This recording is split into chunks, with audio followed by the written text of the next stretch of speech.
الحمد لله وكفى وسلام على عباده الذين اصطفى أما بعد فأعوذ بالله من الشيطان الرجيم بسم الله الرحمن الرحيم وما خلقت الجن والإنس إلا ليعبدون صدق الله العلي العظيم وصدق رسوله النبي الكريم الأمين ونحن على ذلك لمن الشاهدين والشاكرين والحمد لله رب العالمين۔ تمام عاشقان رسول میرے ساتھ مل کر بڑی ہی محبت و مودت کے ساتھ اس بارگاہ بے کسبانہ میں درود و سلام کا نذرانہ پیش فرمائیں کہ جس کے اوپر خود خالق کائنات درود بھیجتا ہے۔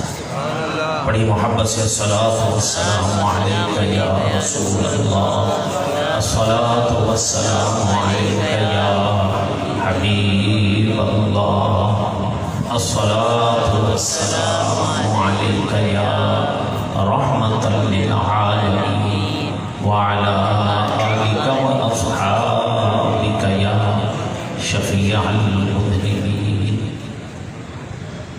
حمد و صلات کے بعد مختصر میں نے خطبہ اس لیے پڑھا کہ ٹائم کی پابندی ہو سکے۔ انشاءاللہ جو ٹائم دیا گیا ہے 20 منٹ کے اندر میں آپ سے اجازت چاہوں گا۔ میرے بعد حضرت قبلہ علامہ مولانا حافظ و قاری طاہر محمود صاحب اعوان یہاں تشریف فرما ہے۔ وہ اپنے دل نشین خطاب سے ہم سب کو مستفید فرمائیں گے۔ عزیزان محترم، خوش نصیب ہیں وہ لوگ کہ جن کے وصال کے بعد ان کا ذکر خیر کے ساتھ کیا جائے۔ اور یاد رکھیے، خوش نصیب ہیں وہ لوگ کہ جن کو ان کے مرنے کے بعد یاد کرنے والے ہوں۔ اور میرے دوستوں، محترم بزرگوں، یہ قرآن کی برکت ہے، یہ دین کی برکت ہے، ورنہ تو ہر کوئی اپنے اہل کو، اپنے عزیز کو، اپنے قریب کو یاد کرتا ہے، مگر جو دین کی خدمت کرتے ہوئے دنیا سے جاتا ہے نا، تو ہمارا تو تجربہ یہ ہے کہ گھر والے عام مسلمان بھی اس کا ذکر خیر کر رہے ہوتے ہیں۔ اللہ تبارک و تعالی اپنے نیک بندوں سے دین کا کام لیا کرتا ہے۔ یہ مہینہ ویسے ہی بہت سارے بزرگوں کی یاد کے لیے مشہور ہے اور منایا جاتا ہے، جس میں حضرت سید الشہداء حضرت امیر حمزہ رضی اللہ تعالی عنہ رسول اللہ کے بڑے پیارے چچا ہیں۔ دوستان محترم، اسی شوال المکرم میں جنگ احد ہوئی ہے، اس میں صحابہ کرام شہید ہوئے۔ اسی شوال المکرم میں حضرت شیخ مجدد الفسانی حضرت شیخ احمد فاروقی سرہندی رحمت اللہ تعالی علیہ کا ولادت ہوئی ہے اسی مہینے میں۔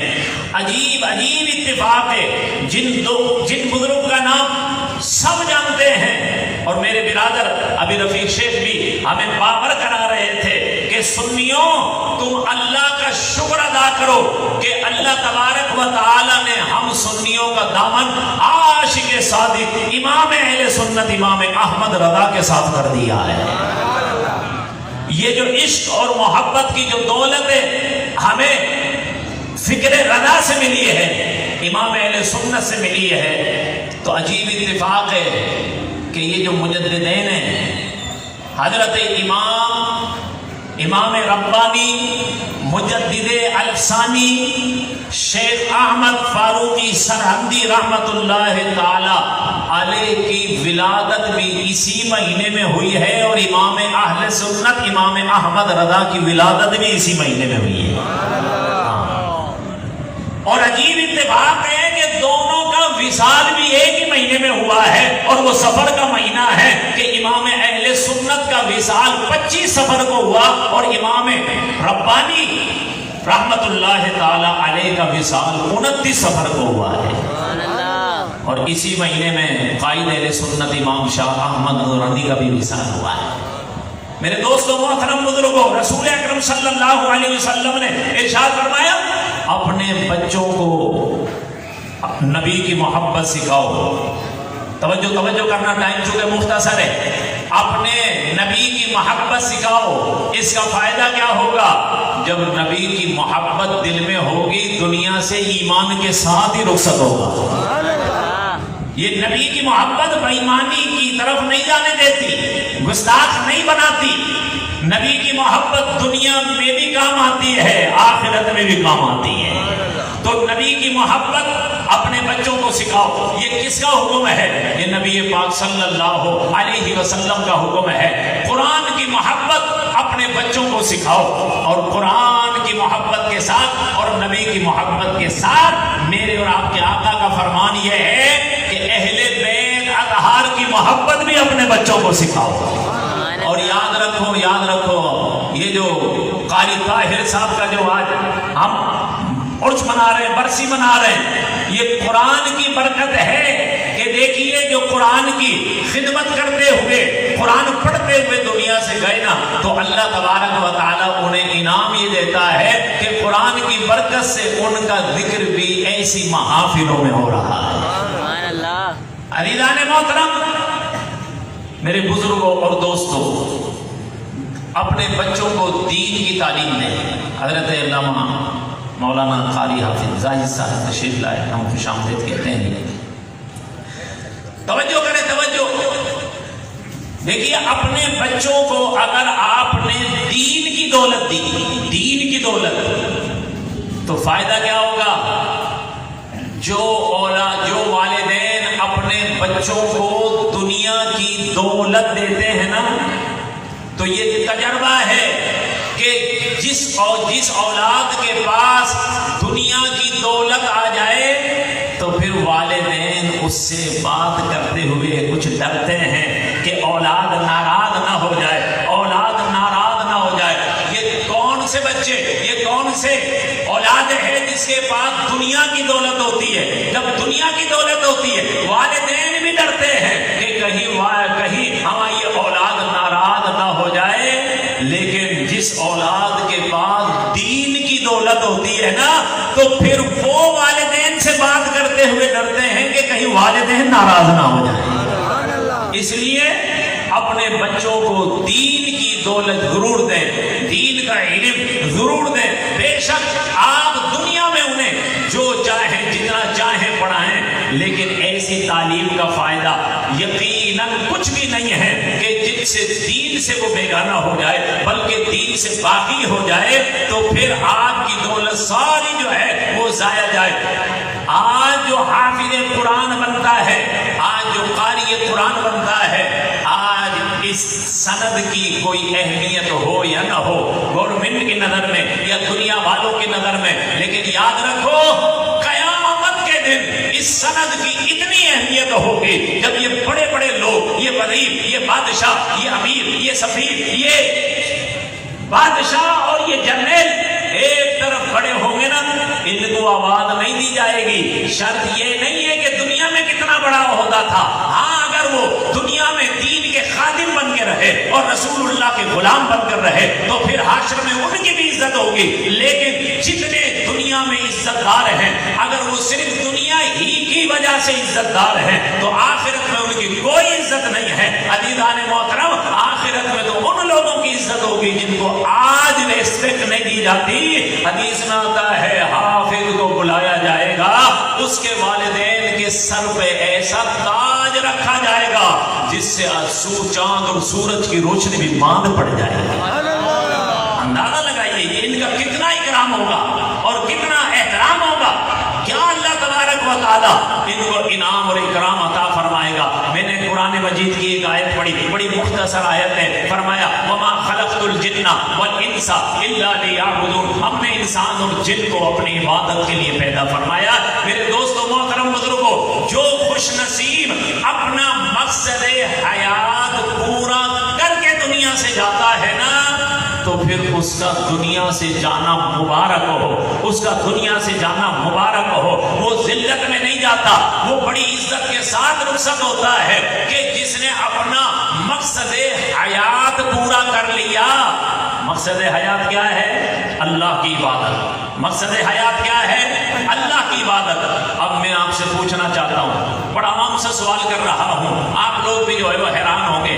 میں آپ سے عام سا سوال کر رہا ہوں، بتائیے عبادت کس کو کہتے ہیں؟ عبادت کس کو کہتے ہیں؟ تو آپ کہیں گے مولوی صاحب یہ بھی کوئی بھلا سوال ہوا کہ عبادت کس کو کہتے ہیں؟ نماز پڑھنا، روزے رکھنا، حج کرنا، زکات دینا، صدقہ و خیرات کرنا، نیک کام کرنا، یہ سب عبادت ہے. یہ کون سا مشکل سوال ہے؟ تو میں کہتا ہوں اگر آپ کا یہی جواب ہے کہ بھائی نماز پڑھنا عبادت ہے، تو پھر محترم سورج نکلتے وقت کوئی نماز پڑھتا ہے تو پھر آپ اسے روکتے کیوں ہیں؟ توجہ ہے آپ کی؟ اگر نماز پڑھنا مطلقاً نماز پڑھنا عبادت ہے اللہ کی، تو پھر کیا وجہ ہے کہ آپ اسے جب سورج نکل رہا ہو، جب ظہور اگڑا ہو، جب سورج غروب ہو رہا ہو، کوئی نماز پڑھنا شروع کر دے، آپ اسے روکتے کیوں ہیں؟ آپ اسے نماز پڑھنے کیوں نہیں دیتے؟ اور اگر کوئی سر پھرا کہے کہ مجھے تو عبادت کرنی ہے، میں تو اللہ کی عبادت کر رہا ہوں، سورج نکل رہا ہے تو کیا ہوا؟ ارے سورج ڈوب رہا ہے تو کیا ہوا؟ عبادت تو میں اللہ کی کر رہا ہوں. تو پھر بولو اسے شیطان کیوں کہا جاتا ہے؟ شیطان کیوں؟ اگر عبادت مطلقاً عبادت ہی مطلوب ہے تو پھر ان اوقات میں اگر کوئی نماز پڑھنا شروع کرے اور نہ مانے تو آپ اسے شیطان کہتے ہیں، اسے روکنے کی کوشش کرتے ہیں، نہیں رکتا تو اس پر فتویٰ صادر ہوتا ہے. اسی طرح روزے رکھنا اگر عبادت ہے تو پھر کوئی عید کے دن روزہ رکھے تو پھر آپ اس کو کیوں روکتے ہیں؟ آپ اس کو منع کیوں کرتے ہیں؟ بھائی عبادت ہے، کر لینے دیجیے. لیکن پتہ چلا کہ عبادت کا ایک وقت ہے. دوستان محترم، مطلقاً نہ نماز پڑھنا عبادت، مطلقاً نہ روزے رکھنا عبادت. دوستان محترم توجہ کرنا، جو جملہ کہہ رہا ہوں یاد رکھو، یاد رکھو. عبادت وہ ہے جس کو میرا مصطفیٰ کریم عبادت کہے. جب حکم دے کہ نماز پڑھو تو وہ اللہ کی عبادت ہے، اور جب منع کر دیں تو وہ اللہ کی عبادت نہیں، وہ اللہ کی نافرمانی ہے.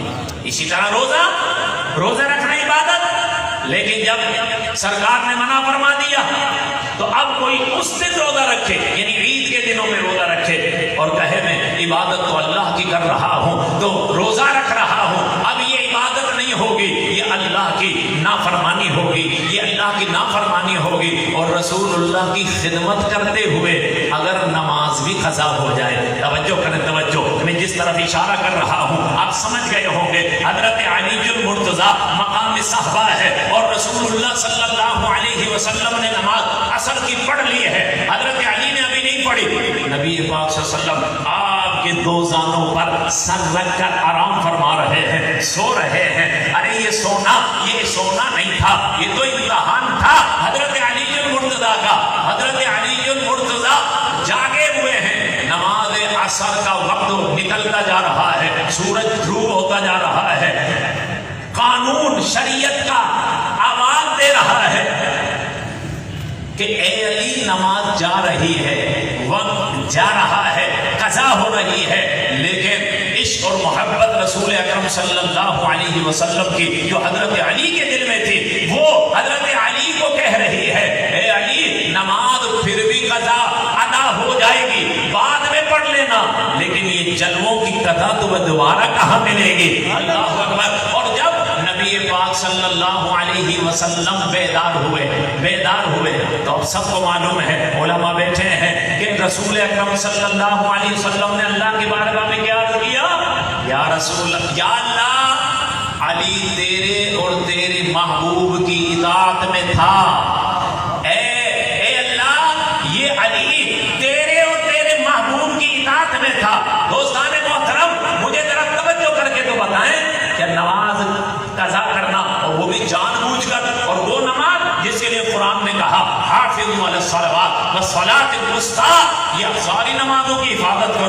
خصوصاً بیچ کی نماز کی یعنی عصر کی نماز کی، اب وہ نماز کوئی قضا کرے اور وہ بھی جان بوجھ کر، یعنی کوئی عذر نہیں، جان بوجھ کر قضا کرے، تو یہ اطاعت ہے یا نہ یہ نافرمانی ہے؟ آپ کہیں گے یہ نافرمانی ہے، کیونکہ نماز قضا ہو رہی ہے اور جان بوجھ کے قضا ہو رہی ہے، یہ نافرمانی ہے۔ لیکن جو نماز رسول اکرم صلی اللہ علیہ وسلم کی محبت اور خدمت پر قربان ہو جائے تو نماز قضا ہوئی، لیکن وہ نافرمانی نہیں، رسول اکرم صلی اللہ علیہ وسلم کے فرمان کے مطابق وہ اللہ کی اطاعت ہے، رسول اللہ کی بھی اطاعت ہے۔ اور پھر آقا دو عالم صلی اللہ علیہ وسلم نے سورج کو واپس پلٹایا یا نہیں پلٹایا؟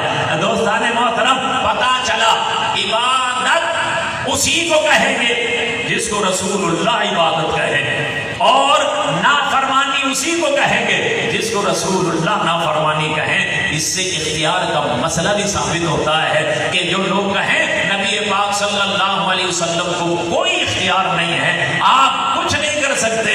دوستان محترم، اللہ کا شکر ادا کریں کہ اللہ تبارک و تعالیٰ نے ہمیں عاشقوں کی جماعت میں پیدا فرمایا ہے کہ اس کے امام نے ہمیں بہت پہلے یہ سبق پڑھا دیا ہے کہ بے ایمانوں کی باتوں میں نہ آنا، کہ رسول اللہ کچھ نہیں کر سکتے اور ان کے چاہنے سے کچھ نہیں ہوتا۔